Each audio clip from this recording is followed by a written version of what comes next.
The sun is a memory for 3 turnings of the moon. The sky has bled a fine grey ash, a constant funeral shroud for a dying prehistoric world. The great mountain coughed fire in stone, and now the air itself is a predator, tasting of gritted endings. The clan of the red ochre moves like ghosts through a skeletal forest, their footfalls muffled by the soft, deep powder. Hunger is a hollow stone in each belly, a cold companion on this forced march away from the river that no longer runs clear. Kalen, the shaman, walks ahead, his staff probing the uncertain ground. He carries the clan's hope, a thing as brittle and thin as a bird's egg. The early humans in his charge are a study in desperation, their faces smudged with soot, their eyes wide with the fear that comes from watching the world you know be unmade. He halts, raising a hand. The clan freezes behind him. At a blow of gaunt figures against a monochrome landscape, the air has changed. The perpetual rain of ash lessens here, and a strange stillness replaces the whisper of falling dust. Before them, the land dips into a valley they have never seen. A wound in the earth sheltered from the worst of the sky's fury, but it is not the geography that holds KLN captive. It is the shapes within it. At first, they are just pale, strange hills cresting through the grey blanket, bleached trees, perhaps, stripped bare by the pyroclastic flow that scoured the plains to the south. But the shapes are too uniform, too deliberate. They curve like wind minus scoured rock, rising into arches that defy nature. Kalen takes a hesitant step forward, then another. The clan murmurs, a low hum of anxiety. He feels their fear as his own, a cold serpent coiling in his gut. He descends into the valley, his worn leather sandals sinking into the ash. The scale of the things becomes an assault. What he thought was a hill is a single, massive bone, a pelvic girdle so vast that his entire clan could shelter within its hollows. The trees are ribs, curving skyward like the vaults of an impossible cave, each one thicker than a man's torso and longer than the tallest pine. This is not a valley. It is a tomb, a graveyard for gods. Kalen looks up, following the line of a vertebral column that snakes through the ash for 100 paces before terminating in a skull half-minus buried in the silt. A skull larger than their communal hut. His mind, grounded in the reality of the hunt and the fire, struggles to comprehend the evidence before him. This is a place of dinosaurs, but a place of their death on a scale that feels like a prophecy. He recognizes the form, the ghost of a long neck and titanic legs. Argentinosaurus, the river titans. They had seen them once, from a great distance, moving mountains of flesh that made the very earth tremble. Now, he stands in their shadow, a silence so profound it screams of an extinction event. He understands, with a clarity that is both terrifying and divine, that this is the aftermath. This is what remains when giants fall. The clan follows Kalen down, a hesitant tide of humanity flowing into an ocean of death. Their fear is a palpable thing, a scent on the air as sharp as ozone. A child begins to cry, a thin, piercing sound that seems a sacrilege in the profound silence of this boneyard. Urag, the clan's lead hunter, grips his spear, his knuckles white. His pragmatic eyes see no prey, no water, only a bad omen. This is a cursed place, he hisses to the woman beside him. A valley of shadows. We should leave. Others nod, their gazes darting from the immense, arching ribs to the oppressive grey sky, as if expecting the monsters to reassemble themselves and rise from their ashen graves. They are a people whose entire existence is defined by the present tense, the hunt for today, the shelter for tonight. The scale of this past, this evidence of a time before them filled with such titans, is a weight their minds are not built to carry. This is a disruption in the fabric of their prehistoric life. Kalen hears the whispers. He sees the terror that threatens to splinter them, to send them running blindly back into the ash-choked wilderness. He knows that if they flee from this, the memory of it will hunt them, a ghost far more potent than any living predator.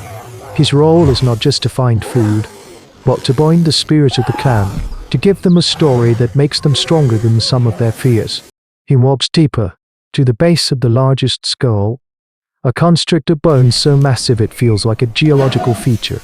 He reaches out a trembling hand and lays it flat against the fossil. It is cold, hard as flint, yet beneath his palm he feels an echo, the vibration of power. He is, in this moment, the first student of taphonomy, though he has no word for it. He sees how the fine volcanic dust perfectly entombed the creature, capturing the moment of its demise, preserving it against decay. This was not a slow rotting, it was an instantaneous burial, a moment frozen for an eternity. This is the key. He turns to face his people, his eyes burning with a feverish light. Do not be afraid. His voice is rough, but it cuts through their fearful murmurs. These are not monsters. They are the sky minus gods.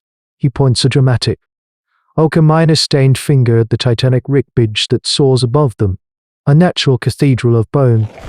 They were too large for the world. They walked with their heads in the clouds, and the great mountain grew jealous of their power. Its pet fire indulged to drag them down, to bury them here. He is weaving a story from thin air, a myth born of necessity. This is an act of supreme intelligence, a way to reframe incomprehensible death as a divine struggle. He gives their suffering a context. The ash that chokes them is not random. It is the remnant of a war between gods. To seal the story, he initiates the first act of ritualization. Kalen pulls a smooth, red stone and a lump of hardened fat from his pouch. He grinds the ochre into a fine powder on a rock, mixing it into a thick, blood-red paste. He dips his fingers into it and, with a deep throated chant, he paints a symbol on the giant's skull, a circle, the sun they have not seen, the embodiment of life. He steps back. They are not gone, he declares. They sleep. We honor their strength, so that it may become our own. One by one, hesitantly at first, the other clan members come forward. They dip their fingers in the paste and add their own marks, their handprints, their symbols. They are no longer trespassing in a graveyard. They are worshipping in a temple.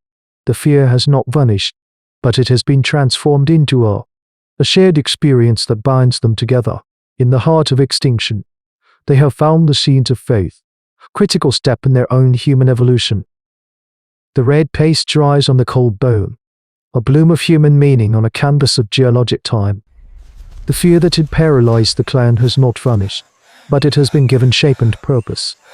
The Valley of Shadows is now the sanctuary of the fallen gods. They make their camp in the lee of a massive pelvic girdle, a natural amphitheater of bone that shields them from the ceaseless whisper of falling ash. For the first time in weeks, they are not on the move. They have a place, a center. This simple fact, this anchoring, is a profound psychological shift. Len's foresight was not just in creating a myth, but in recognizing that the clan needed more than just food. It needed a reason to stop running, both from the ash and from the terror in their own minds. Urag, the hunter, remains a pragmatist, while others murmur chants to the sleeping gods. He sees the boneyard with a different eye. He runs his hand over a fractured edge of a giant rib, an accidental shard nearly as long as his arm. The break is clean, the bone dense and petrified. It is heavier than flint but holds a sharper, more durable edge. He spends a day chipping at it with a hammerstone, the sharp clack of his work echoing strangely in the silent valley. By dusk, he has fashioned a cleaver of monstrous size and weight, a tool far superior to any they have ever possessed. This is the dawn of a new era for them, the birth of an osteodontocratic technology born from the remains of the very megafauna they now worship. Soon, others follow his lead. They craft awls from finger bones, scrapers from vertebral plates. They have stumbled upon an arsenal and a tool chest in their new temple. The gods, it seems, provide. This new security fosters a change in their social fabric. One of the younger hunters, Ren, slips while scaling a femur to get a better view of the surrounding terrain, and his leg breaks with a sickening snap. In the old life, the life before the ash, A man who could not walk with the clan was a man left to the mercy of the world. It was a brutal calculus of survival. But here, in the sanctuary, the calculus has changed. They carry him back to the shelter of the pelvic arch. A woman named Disha, whose mate was taken by a raptor pack a season ago, sets his leg between two splints of bone, binding them with leather straps. She brings him water and a portion of her own meager rations. This is an act of altruism that would have been a death sentence before, but now it is an investment in the clan's integrity. Their shared belief in the sanctity of this place makes each of them feel a little stronger, a little more willing to bear the burden of another. They are no longer just a desperate pack of hominid history's survivors, but a community, held together by the story they now tell themselves in the shadow of the fallen gods. They have turned a graveyard into a home, an existential terror into a source of strength and innovation. Here, in the great twilight of a world remade by fire, the human mind performed its greatest act of defiance. The vista of the Argentinosaurus graveyard should have been a terminal lesson in cosmic insignificance. It was undeniable proof that forces existed capable of erasing life on a scale they could barely comprehend. Faced with this truth, an animal would flee. But these human ancestors did not. They stood their ground, looked upon the face of extinction, and told it a story. They imposed a human narrative of struggle, jealousy, and divinity onto the indifferent geology and paleontology of their world. This act of creating meaning from chaos, of forging a shared belief that turned terror into wonder, tomb into a sanctuary, was a weapon more powerful than any bone cleaver. It was the moment they ceased to be merely clever primates and began the journey to becoming storytellers. The myth minus makers, the world minus shapers. It is the very foundation of what we call culture, an evolutionary leap not of the body, but of the soul. Is this then the ultimate survival tool? Not the sharpened stone, but the shared story that convinces us to stand together in the face of the abyss and paint our symbols on the bones of God. This has been an echo from the ash, a chronicle of the bone. But on the other side of the great mountain, the ash gives way to a perpetual, freezing rain, and in the flooded swamps, something ancient stirs with a hunger that has not been felt on this earth for 1,000,000 years.